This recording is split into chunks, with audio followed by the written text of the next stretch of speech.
ध्यान से शेयर करें, यही मैं आग्रह करना चाहता हूँ आप सभी से बड़ी विनम्रता पूर्वक। आगे हमारे माधव, खड़ा होकर बोलो।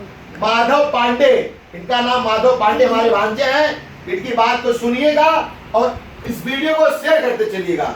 माधव जी माँ गौ माता के नाम पर आज संदेश देने के लिए आप सबके बीच में आए हैं और आप सब खूब शेयर करिए, जिससे कि बच्चे की आवाज हर युवा तक पहुंच सके, हर युवा जागरूक हो सके कि हमको भी छोटे से बच्चे से कुछ सीख लेने की आवश्यकता है। माधव पांडे जी आप लोग शेयर करते चलिए। जय श्री राम, बोलिए माधव जी। ये भांजे माधव पांडे जी। जय श्री राम, मेरा नाम माधव पांडे है, मैं मेरठ मुंबई से हूँ। आज का विषय है गाय का महत्व।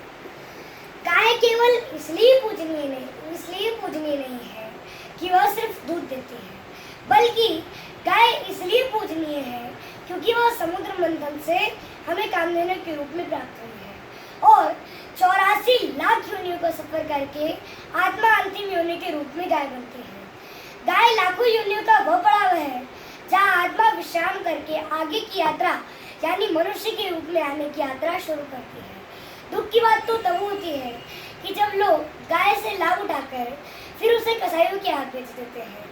गैया रोबेले करुणाधार मेरे हिंदू भाई, कब तक रहोगे गिरफ्तार मेरे हिंदू भाई, कब तक चलेगी तलवार मेरे हिंदू भाई। सभी हिंदू भाइयों से मेरा अनुरोध है कि गाय की रक्षा जरूर करें, क्योंकि धार्मिक ग्रंथों में लिखा गया है कि गावो विश्वस्य मातरः, अर्थात गाय विश्व की माता है। गाय 14 रत्नों में से एक रत्न गाय को भी माना गया है। अब प्रश्न है कि माँ शब्द की उत्पत्ति कहाँ से हुई है? माँ शब्द की उत्पत्ति गौमुख से ही हुई है। मानव समाज ने भी माँ शब्द कहना गौमुख से ही सीखा है। जब गौवत्स रंभाता है तो माँ शब्द का ही गुंजायमान होता है। ऐसे तो यज्ञ कहीं भी किए जा सकते हैं, लेकिन गौशाला में यज्ञ करने पर कई गुना फल की प्राप्ति होती है और बच्चों को नजर लग जाने पर उसके पूंछ से ही झाड़ा लगाया जाता है।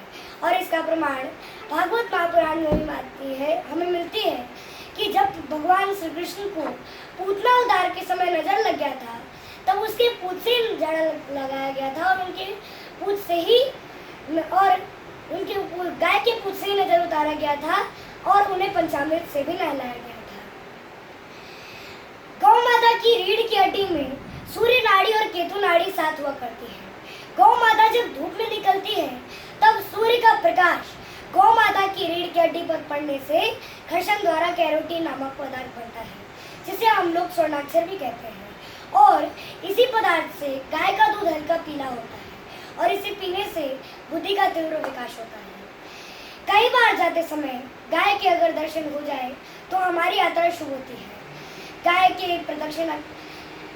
के पीछे के पैरों के खुरों का दर्शन मात्र से कभी अकाल मृत्यु नहीं होती। गाय की प्रदक्षिणा करने से चारों धाम के दर्शन का लाभ मिलता है। जिस प्रकार से पीपल का वृक्ष एवं तुलसी का पौधा ऑक्सीजन देते हैं, उसी प्रकार से गाय का घी अगर 1 चम्मच जलते हुए कंडे पर डाला जाए तो 1 टन ऑक्सीजन मिलती है। इसलिए हमारे सनातनी धर्म में यज्ञ हवन अग्नि होम गाय के घी से ही किया जाता है और प्रदूषण को दूर करने के लिए इससे अच्छा और कोई साधन हो ही नहीं सकता।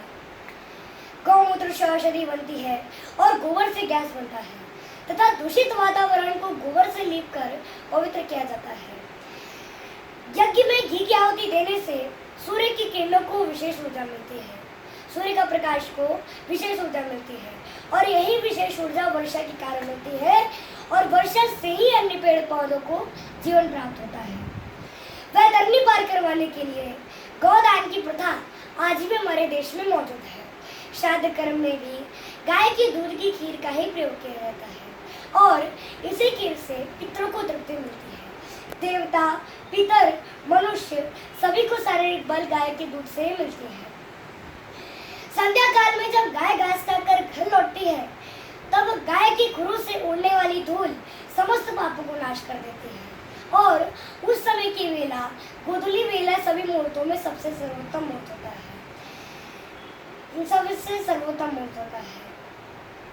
दिनों तक गाय और गाय के बछड़ा को जमीन पर बांधने से सभी तरह की आसुरी शक्ति समाप्त हो जाती है, वो जगह पवित्र हो जाती है। गौ सेवा करने से पुत्र रत्न की प्राप्ति भी होती है। जिस प्रकार जैसा कि महाकवि कालिदास विरचित रघुवंश महाकाव्य की द्वितीय सर्ग में दर्शाया गया है कि जब राजा दिलीप को वंश नहीं होने पर गुरु वशिष्ठ ने गौ सेवा करने के प्रस्ताव दिए। रात्रि की व्यतीत हो जाने पर यश को ही धन मानने वाली महारानी सुदक्षिणा ने और प्रजापालक राजा दिलीप ने नंदिनी गौ का पालन किया। तस्याहुरन्या सपवित्रवांजुम् अपांशुलानां दुर्कीर्तनीय मार्गं मनुष्ये स्वधर्मपत्नी श्रुत्यैरिवातं स्मृतिरान्वगच्छत्। अर्थात गुरु की रखनी से पवित्र रेणु वाले मार्ग का उसी प्रकार से स्मरण करती थी जिस प्रकार से स्मृति श्रुति वेद के अर्थ का अनुसरण करती थी। और इतना ही नहीं, नंदिनी गाय के सोने पर गौ नंदिनी के सोने पर स्थित मुंचलिका प्रियतां निशीमाशणवन्दनीय जलाभिलाषी जलमार्गानां छायेव ताम्बूपतिरान्वगच्छत्। अर्थात पतिव्रताओं में अग्रगण्या प्रशंसनीय राजा दिलीप की पत्नी महारानी सुदक्षिणा ने और प्रजापालक राजा दिलीप ने नंदिनी के ठहरने पर ठहर जाते थे, चलने पर चल पड़ते थे, जल पीने की इच्छा से जल पीने की इच्छा करते थे और सोने की इच्छा करने से सो जाते थे। इस प्रकार छाया की भांति कामधेनु की पुत्री नंदिनी की रक्षा की पालन किया।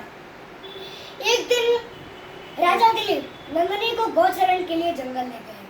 वहां उनकी दृष्टि नंदिनी पर से चूक गई और एक व्याघ्र यानी बाघ ने नंदिनी पर हमला कर दिया, नंदिनी पर प्रहार कर दिया। नंदिनी ने बड़े ही करुणा भरी आवाज में रंभाई। जब राजा दिलीप ने यह सब देखा तो उन्होंने व्याघ्र पर बाणों से प्रहार किया, पर बाण उनके हाथों से चिपक गया।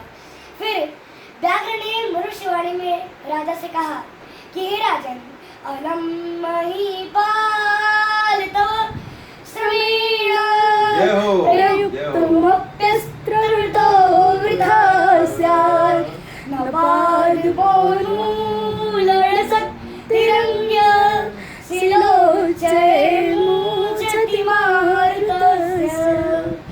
अर्थात हे महिपाल, तव श्रमेण अलम वृथा स्यात्, अर्थात हे राजन, तेरा किया गया प्रहार, तेरा किया गया श्रम या परिश्रम बेकार है, क्योंकि वृक्षों को उखाड़ने वाली शक्तियां, वायु का वेग पर्वतों पर कोई प्रभाव नहीं डालता।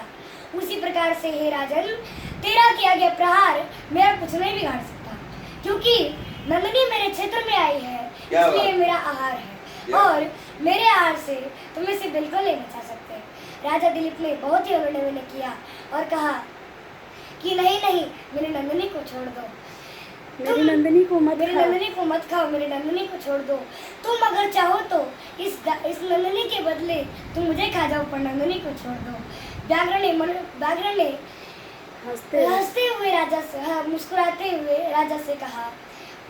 व्याघ्र ने राजा से व्यंग उड़ाते हुए मुस्कुराते हुए कहा कि हे राजन, एकात पत्रम जगतो प्रभुत्वम नवम वयकांतमिदं वपुश्च अल्पस्य हेतुर्बहुआत्मिच्छन् विचारमूढा प्रतिभाषि मे त्वम्। अर्थात हे राजन, कहा तुम्हारा ये नवकांतिमान शरीर और कहा तुम एक छत्र संसार रूपी राजा, दोनों में बड़ा ही अंतर है। तुम अगर चाहो तो एक चुटकी में हजारों गाय खरीद सकते हो, पर अल्पस्य हेतुर्बहुआत्मिच्छन्, थोड़े से नंदिनी लाभ के लिए, थोड़े से नंदिनी गाय के लाभ के लिए तुम अपना शरीर त्याग देना चाहते हो।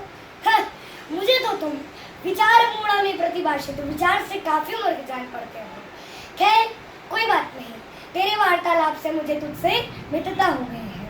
इस गाय के बदले 1 पाउंड मांस का टुकड़ा तुम मुझे दे दो, मैं इसको छोड़ दूंगा। राजा ने जो ही अपने जंगों से मांस काटने के लिए अपना बाण उठाया, तभी पुष्प वृष्टि होने लगी और आकाशवाणी हुई कि हे राजन, आपके जैसा इस संसार में न कोई गौभक्त हुआ है और न ही कोई होगा। आपकी जय हो महाराज, आप धन्य हो, आप धन्य हो। फिर इतना सुनते ही नंदिनी ने राजा से कहा, उठो वत्स, ये सब मेरी ही माया थी। मेरा दुग्धपान करो और यशस्वी पुत्रवान बनो। तभी राजा दिलीप के पुत्र राजा रघु का जन्म हुआ और राजा रघु बड़े ही प्रख्यात और प्रतापी राजा हुए। उन्हीं के नाम पर आज भगवान श्री राम रघुवंशी कहलाते हैं। भगवान श्री कृष्ण को भी गाय अति प्रिय है। गाय पृथ्वी का भी प्रतीक माना जाता है। गौ माता में 33 करोड़ देवी देवताओं का वास होता है और गोवर्धन पूजा का बड़ा ही महत्व है। दीपावली और देवउठनी एकादशी में गौ की पूजा होती है, गोवर्धन की पूजा होती है। दीपावली और हाँ, गोवर्धन की पूजा होती है। उसके बाद सभी शुभ कार्य शुरू हो जाते हैं। गौ सेवा करने से माता लक्ष्मी जी प्रसन्न होकर सुखमय जीवन जीने का वरदान देती है। गाय एकमात्र ऐसा जीव है जो कि मनुष्य को मृत्यु गति प्राप्त होने पर वह तरनी पार करवाती है। एक बार बोलिए गौ माता की जय। राधे राधे। हरे कृष्णा। मामा जी के यहाँ आए हो, कुछ बोलना चाहोगे? और आप लोग आप